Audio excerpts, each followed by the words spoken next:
The film starts in China Damp Bank, where Chen Zhang, a normal factual department representative, has come to pull out some cash. Anyway, as the man is approaching his business, a few veiled men out of nowhere enter the bank, weapons blasting, and promptly destroy the gatekeeper. They then, at that point, undermine the entire space to lay coming up short on the floor and start bugging the representatives to top off their sacks with cash. As the pack begins filling their sacks with all the money that the bank would be able offer, all Chen Zhang can do is observe. Out of nowhere, one of the representatives figures out how to accumulate some boldness and presses the caution signal admonition. The police, the head of the burglar posse, takes note this and pummels the man almost to death. Previously, he cautions every one of his men to begin moving out. A dark vehicle stops outside for the four gangsters who had quite recently wrapped up stacking in the cash. Similarly, as the last part and group pioneer is going external, Chen gets up and tosses an exacting residue canister at the man. At the point when the receptacle strikes the pack chief, he staggers and drops the cover all over. Chen Zhang then utilizes the exceptional capacity that he has and investigates the man's face with only a basic look. Chen Zhang can peruse each and every detail in the man's face, the length of his temple, the width of his lips, and indeed, even the distance between his ears. The posse chief's all elements he changes over into information with only one look. The pack chief is baffled for a second and afterward leaves, and when he does, Chen Zhang gets up and begins jotting on the banner of a male model close by and notes down the aspects that he assembled before. The police before long show up with Monitor Sun and his different powers, who rapidly take what is happening, influenced quite a bit by. Fortunately, the watchman, regardless of being shot, hasn't capitulated to his wounds yet. At the point when the police begin scrutinizing the witnesses, Chen Zhang comes up to his child.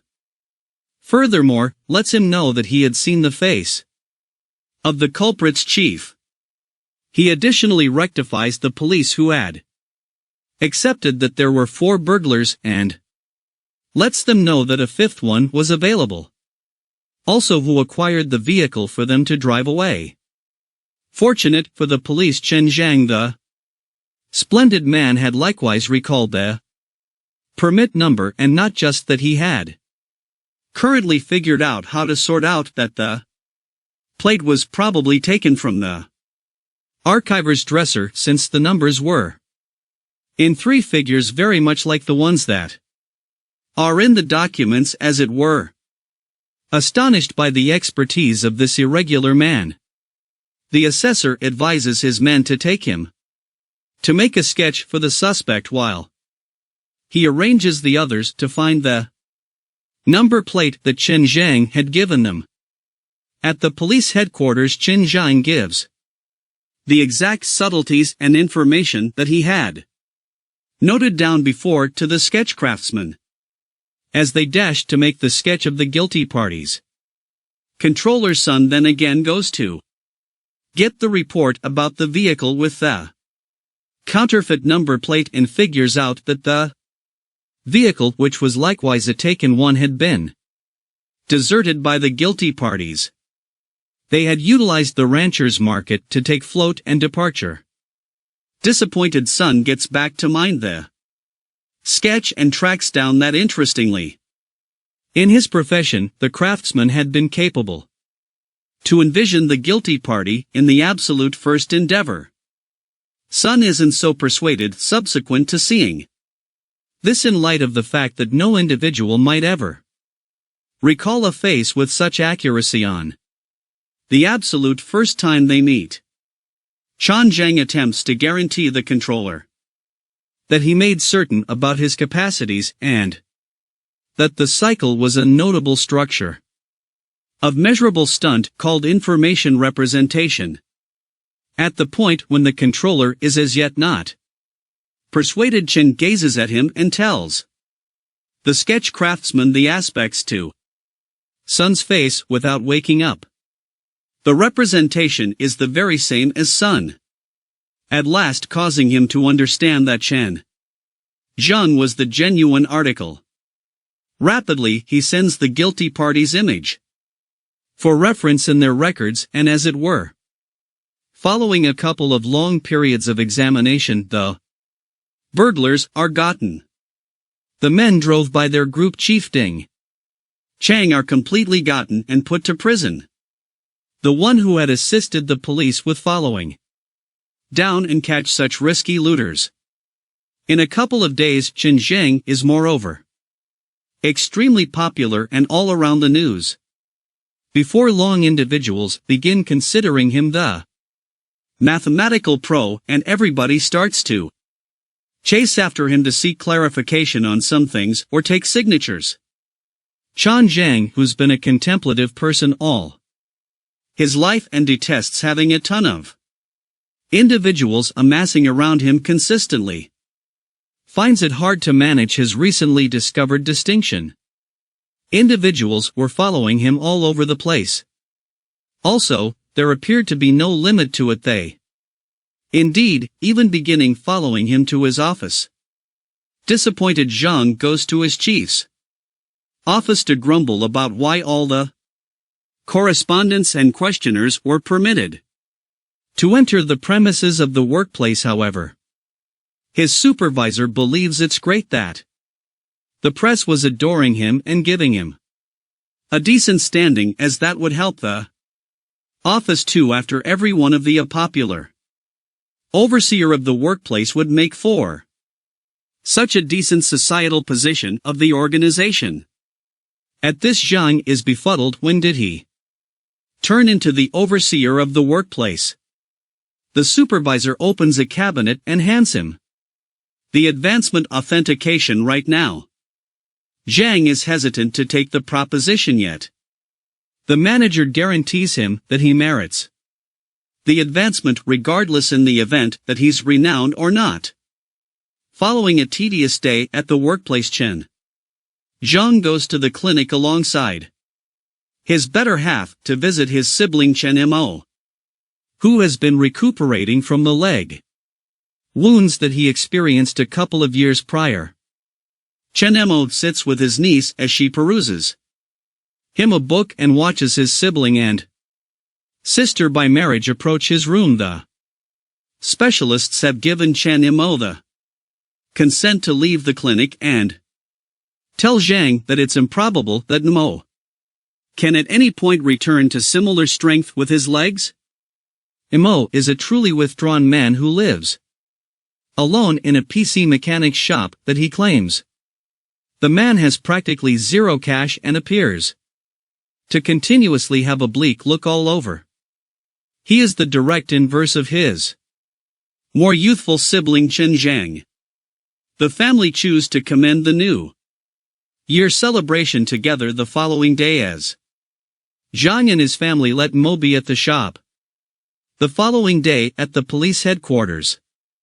Abruptly, individually, the PCs as a whole begin to close down until at last the fundamental screen at the focal point of the room shows irregular numbers like the lattice moving through the screen. The officials are confused with respect to what had happened to their framework and suspect that an infection has dominated. Anyway, the more they examine, they understand that the numbers showing up on the screen compare to the Chinese characters, and after matching they call out the names of the police and Chen Zhang a few hundred times. Promptly, Zhang is called into the scene to check whether he has a lot of insight into the odd event. When Zhang shows up, he's a piece disappointed, as he needed to remove his family to commend the celebration anyway. As the cops clear up the circumstance for him, he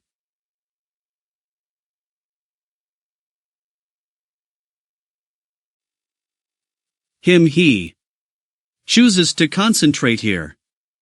Similarly, as he is filled in with all the subtleties, the mathematical screen changes to show the picture of a red-dressed lady who calls herself the Bloom Devil.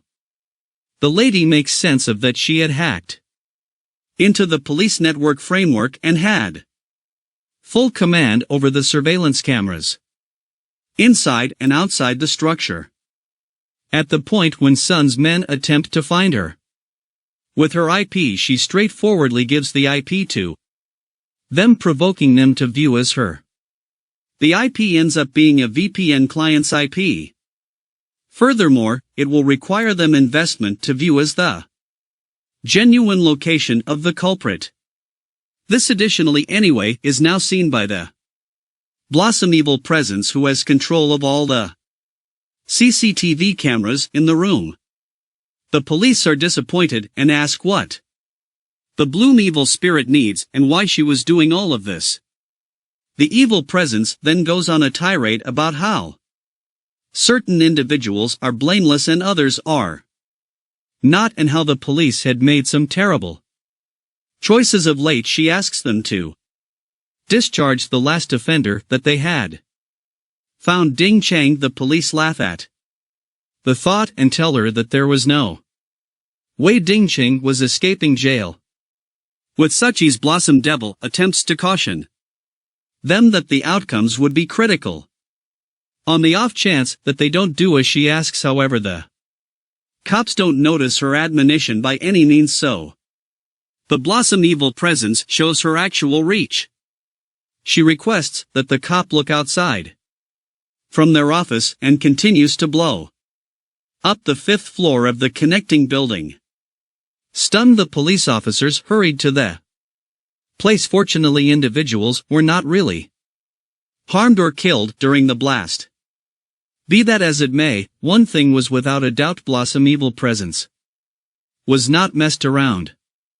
Controller's child is really pissed at the Blossom Evil Presence and needs to have her gotten right away. He put one of the female officials to observe all the CCTV film to find out who could have established the bomb, and goes to check, assuming the IT folks had sorted out who or where the Bloom Evil Presence was. The IT folks had figured out how to utilize the VPN's proprietorship subtleties to track down that IT had a place with Ding Robing, a MIT graduated programmer who was likewise the little girl of Ding Chang. Monitor's child's annoyance is through the rooftop, and he barges once more into the station, requesting Bloom Evil Spirit or Ding Rubing to give up, yet the programmer would rather do anything other than to do as such. She lets them know that she had established 2 different bombs altogether more impressive than the primary bomb. She gives them an opportunity to contemplate her deal and deliveries Ding Chang, and once again turns the screen back to the drifting numbers. Sun and his men then, at that point, go to the jail to investigate Ding Chang and make him uncover the area of his girl Ding Robing. However, the man doesn't appear to move. Furthermore, uncovers nothing to the police.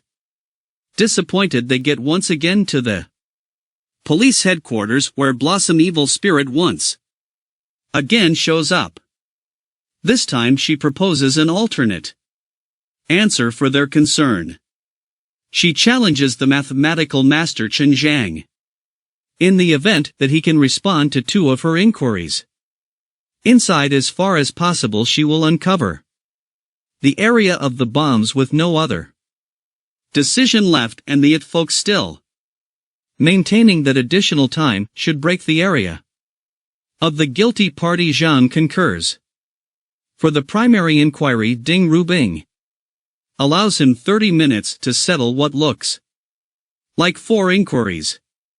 Zhang anyway makes sense of that this was one question where there's one sure question which would uncover the general area of the bomb, and 3 other questions would uncover more data about The bombs at NP culmination issue. Zhang rapidly will work and child inquires his men to accumulate the best maths educators from in and out of town. Anyway, when the wide range of various numerical instructors assembled to help Zhang around, Ding Rubing cautions them that assuming they help the man, the bombs would detonate. 16 minutes pass and Zhang at long last starts to address the inquiry with much accuracy. Lastly, can tackle the primary issue. Ding Rubing uncovers the area of the bomb to be at the historical center, and the police immediately raced to the scene. For the following inquiries, Zhang recalls the hour of his past and the time with his sibling Mo, who was in every case substantially more skilled than he was. Mo had shown him a stunt on decrease, utilizing which Zhang at his present is capable to take care of the issues just inside the minute imprint to uncover the specific area of the bomb, and Sun is scarcely ready to save himself as well as other people from its effect. Sun gets once again to the police headquarters, incensed, and requests Ding Rubing to give up, since, supposing that he got her, she would be in a tough situation. Ding Rubing couldn't care less anyway, and this time gives Chen Zhang an even more difficult issue, Alan Turing's A.I issue. When Zhang gripes that the arrangement is unimaginable in 30 minutes, Ding Rubing allows him an hour to take care of the issue. There's just a single issue anyway. Zhang doesn't have the foggiest idea how to address the condition. The insight about the bombings rapidly spreads all around the media, and Zhang's significant other too shows up at the police headquarters with an arrangement. She realized that Mo could really settle the issue and lets the auditor know that they ought to proceed to get him from the store. Sun is a piece befuddled with regards to why Mo was more skilled than Zhang when he was simply a secondary school graduate. However, Zhang's spouse lets him know that in the past Mo was a genuine number-related virtuoso who didn't get to attend a university because of the way that their family needed more cash to send both the children to school. The dad had determined their destinies utilizing a paper fortunate draw. Also, Mo was unfortunate to be decided to remain behind and take care of the shop while Zhang got to go to college. The two then, at that point, arrive at the store, get a hesitant Mo, and take him to the police headquarters. When they arrive at theirs, just 20 minutes left. Anyway, Mo can tackle the inquiry inside the time period and offer the response to Zhang. As everybody races to Zhang to see where the bomb is, the screen shows a message that the bomb was in the police headquarters itself, in one of the storerooms. The structure is immediately cleared, and scarcely in the last seconds, one of the officials figures out how to toss the bomb out and make all the difference. At last everybody returns back home, and Zhang goes to drop off his crippled sibling back to his store there, as Zhang sets Mo aside and searches for the air conditioner. Distant Mo gradually gets up from his seat. He could walk, he takes a seat close by. Furthermore, pummels it onto his sibling's neck, delivering him oblivious. At the police headquarters, every one of the police are resolved to find Ding Rubing. However, at that point one of them thinks of the news. Ding Rubing is dead, or rather had been dead for very nearly a month now. Her body was tracked down in the cooler at yet again Ding Chang's home and child. Furthermore, his men go to scrutinize the detainee. Cheng concedes that his little girl had been dead by excess and he wasn't capable to do the memorial service since he felt powerless. He demands the police that they cover her And afterward is they're going to leave he.